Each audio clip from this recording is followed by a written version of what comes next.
Welcome to our channel. Today we how to recover lost money with Venmo, beginner guide step by step clearly. Open the Venmo app on your device. Log into your account using your credentials. Navigate to the menu by tapping the three horizontal lines in the top left corner. Select Incomplete Payments from the menu options. Check for any pending or unsuccessful transactions. If you see a transaction listed, tap on it for more details. Review the transaction for any specific errors or issues. If needed, contact the person you sent money to and confirm their payment details. If the problem persists, return to the main menu. Tap on Help at the bottom of the screen. Select Get Help with a Payment from the options provided. Choose the relevant transaction from your list to report an issue.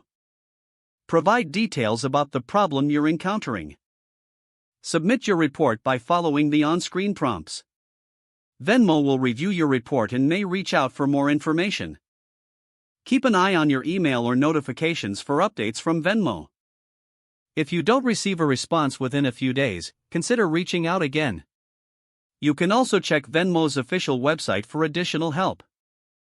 Review their safety and security tips to prevent future issues. Stay informed about Venmo's policies regarding payments and refunds. By following these steps, you can increase your chances of recovering lost money with Venmo. If the page does not load, refresh the browser or try again in a private or incognito window. Make sure you are using the correct email address, then retype it carefully to avoid small typos. If your password is not accepted, use the reset option and create a new strong password you can remember. Check your spam folder for verification or security emails, then complete any requested confirmation steps.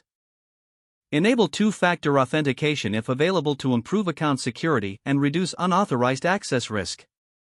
After signing in, review your profile details so your contact information and settings are accurate and current. If you see an error message, note it down and try again after restarting your device and internet connection. Don't forget to like this video and subscribe to our channel for more step-by-step tech guides.